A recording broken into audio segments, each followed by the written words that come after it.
नमस्कार, मैं हूं पूजा सिंह। स्वागत है आप सभी का आपके अपने राजपथ और बुलंद आवाज पर।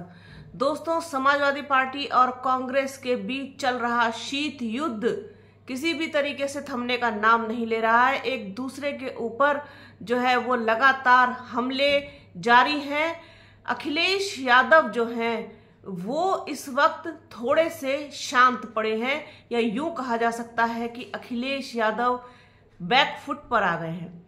उन्हें शायद इस बात का एहसास हो गया कि इंडिया गठबंधन अगर टूटा तो फिर उत्तर प्रदेश में समाजवादी पार्टी की क्या स्थिति होगी, और कांग्रेस के साथ इस तरीके से लड़ाई झगड़ा करके या फिर कांग्रेस से अलग थलग होकर के किसी को भी फिलहाल जो है वो कुछ मिलता हुआ दिखाई नहीं दे रहा है। इस स्थिति को शायद भांप लिया है अखिलेश यादव ने, तभी उन्होंने अपने प्रवक्ता का एक ट्वीट जो उन्होंने कांग्रेस के खिलाफ किया था उसको डिलीट करवा दिया। फिलहाल ऐसा लगता है कि अखिलेश यादव इस कोल्ड वॉर को जो है होल्ड पर रखने के मूड में है, या फिर इसको जो है पोस्टपोन करना चाहते हैं कि इसको आगे कभी चल करके इसको जो है फिर किसी मोड़ पर देखेंगे। फिलहाल जो है वो शांति बनाए रखना ज्यादा जरूरी है। ये बात उनको शायद समझ में आ गई है, तभी अखिलेश यादव जो है थोड़ा सा नरम पड़ते हुए दिखाई दे रहे हैं। लेकिन आप ये देखिए, जिस तरीके से अखिलेश यादव मध्य प्रदेश की सीट शेयरिंग को लेकर के जिस तरीके से भड़के, उसके बाद उन्होंने अजय राय पर जिस तरीके से निशाना साधा, उसके बाद उसके जवाब में अजय राय ने भी जवाब दिया, इसके बाद फिर उनकी तरफ से जवाब आया, उनके प्रवक्ता की तरफ से जवाब आया, इसके बाद जो है कमलनाथ ने तो आप ये देखिए कि अखिलेश कह दिया, छोड़ो अखिलेश। तो उसके बाद फिर दोबारा से जो है समाजवादी पार्टी के जो राष्ट्रीय महासचिव हैं राम गोपाल यादव, उनका जो है बयान आ जाता है, वो छुटभैया नेता बता देते हैं कमलनाथ को। अभी क्या हुआ, जो रिसेंटली अपडेट है कांग्रेस की तरफ से, वो ये है कि जो छत्तीसगढ़ के उप मुख्यमंत्री हैं टी.एस. सिंहदेव, उन्होंने तो अखिलेश यादव को पहचानने से ही इनकार कर दिया। उन्होंने कहा कि कौन अखिलेश यादव? तो पत्रकारों ने उन्हें बताया कि समाजवादी पार्टी वाले अखिलेश यादव। तो बोले अच्छा, वो तो जो है काफी पढ़े लिखे इंसान हैं और मेरे ख्याल से उत्तर प्रदेश के मुख्यमंत्री भी रह चुके हैं। तो ये एक तंज है, ये एक टीज है जो उनकी तरफ से आई है। अब देखिए, इस तरीके की कोई भी कोल्ड वॉर हो तो उसको आप कहीं तक भी खींच के ले जाइए, फिर उसका कोई अंत नहीं है। आप जवाब देंगे, फिर वो जवाब देंगे, फिर एक दूसरे के ऊपर इस तरीके से जवाबों के जो हमले हैं वो लगातार जो है वो चलते रहेंगे। इसका कोई अंत जो है इस तरीके से निश्चित नहीं है कि यहाँ पर जाकर के रुक जाएगी।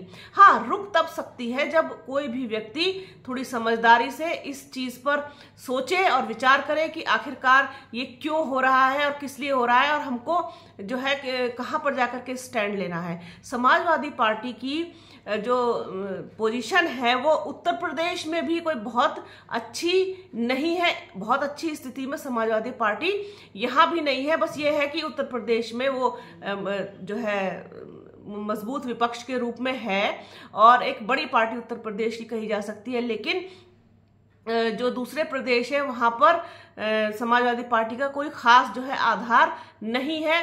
और ये बात तो अखिलेश यादव को तब भी सोचनी चाहिए थी जब उन्होंने उत्तराखंड में अपना जो है प्रतिनिधि उतार दिया था मैदान में। तो ये बात मुझे लगता है कहीं ना कहीं कांग्रेस को खल गई, जिसके बाद उन्होंने इस तरीके से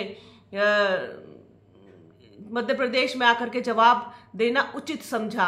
तो अब कुल मिलाकर के ये कहा जा सकता है कि जो अखिलेश यादव और उनकी टीम है, समाजवादी पार्टी है, ये अब बीच में कौन आया है? बीच में लालू प्रसाद यादव आए हैं या नीतीश कुमार आए हैं या कौन आया है? जब किसी के कहने पर जिस तरीके से अखिलेश यादव को शायद समझाया गया हो या उनके कहने पर जो भी हुआ हो या कैसे उन्होंने बातचीत की है, ये तो खैर वही जानते होंगे। कुछ तो ऐसा हुआ है, किसी ने बिचौलिए का काम तो किया है, जिन्होंने इनको सलाह दी है कि फिलहाल जो है शांत रहिए और इस तरीके से गठबंधन नहीं चल पाएगा। और आप जो है अगर गठबंधन से बाहर रहेंगे तो फिर उत्तर प्रदेश में आप अकेले लड़ेंगे या फिर किसी के और के साथ जाने की स्थिति आपकी अभी है नहीं। बसपा से आपका कोई इस तरीके से अभी तक भी कोई गठबंधन हुआ नहीं है। जयंत चौधरी भी जो है वो कांग्रेस को और राहुल गांधी को छोड़ करके लगता नहीं है कि आपके साथ आएंगे। तो जिस तरीके से आपके लोग लगातार जो है कांग्रेस की धज्जियां उड़ा रहे हैं और कांग्रेस को भला बुरा कह रहे हैं, कांग्रेस के बारे में उल्टी सीधी बातें कह रहे हैं, यहां तक कि राहुल गांधी को नहीं बख्शा, तो इस पर विराम लगाइए और थोड़ा सा जो है विवेक से और बुद्धि से काम लीजिए। क्योंकि अगर जो है भारतीय जनता पार्टी के विजय अभियान को, विजय रथ को रोकना है तो फिर एकजुट होकर के लड़ना जो है वो जरूरी है। और ये तभी होगा जब एक दूसरे को आप भली भांति जो है समझकर और संगठित होकर के संयुक्त रूप से इस लोकसभा चुनाव को जो है देखेंगे और समझेंगे, तभी जाकर के ये सारी चीजें पॉसिबल हो सकती हैं। लेकिन एक दूसरे के ऊपर आरोप लगाने से, एक दूसरे के ऊपर हमले करने से, एक दूसरे के ऊपर लांछन लगाने से, एक दूसरे के ऊपर अमर्यादित भाषाओं का प्रयोग करने से तो ये इस तरीके से आप ये लड़ाई नहीं जीत सकते। और जितनी मेहनत जो है इस वक्त भारतीय जनता पार्टी कर रही है, क्योंकि उनके अंदर भी खलबली है, उनके खेमे में भी कोई मतलब सब कुछ बहुत नॉर्मल नहीं है। जिस तरीके से आप राजस्थान की राजनीति देख रहे हैं, जिस तरीके से मध्य प्रदेश की देख रहे हैं, जिस तरीके से आप तेलंगाना की देख रहे हैं, तो वहां पर भी अशांति है। और 2024 में भारतीय जनता पार्टी और संघ जो है ये प्रधानमंत्री पद के चेहरे को भी बदलना चाहता है। और हो सकता है कि ये सही भी साबित हो जाए कि प्रधानमंत्री पद का चेहरा कोई और हो, दावेदार कोई और हो। ये भी आप होता हुआ देख सकते हैं। हो सकता है इस बार जो है प्रधानमंत्री जो फिलहाल है नरेंद्र मोदी, वो अगली बार चेहरा ना हो। तो कुछ मंथन, कुछ गुपचुप सा कह सकते हैं, कोई खिचड़ी जो है वो उनके यहाँ भी पक रही है। अब वो खिचड़ी जो है किस तरीके की होगी, उसमें कौन कौन सी दाल, कौन कौन सी जो है मसाले जो हैं वो पड़ करके बनेगी, ये तो खैर वक्त बताएगा। लेकिन अब जिस तरीके से मेहनत वो कर रहे हैं या करते हैं हमेशा, तो उस लेवल पर विपक्ष को भी जो है वो सोचना पड़ेगा और करना पड़ेगा। अदरवाइज फिर तैयार रहिए एक बार 2024 में भारतीय जनता पार्टी की सरकार का स्वागत करने के लिए। तो लड़ाई झगड़े से फिलहाल जो है बात बनने वाली नहीं है।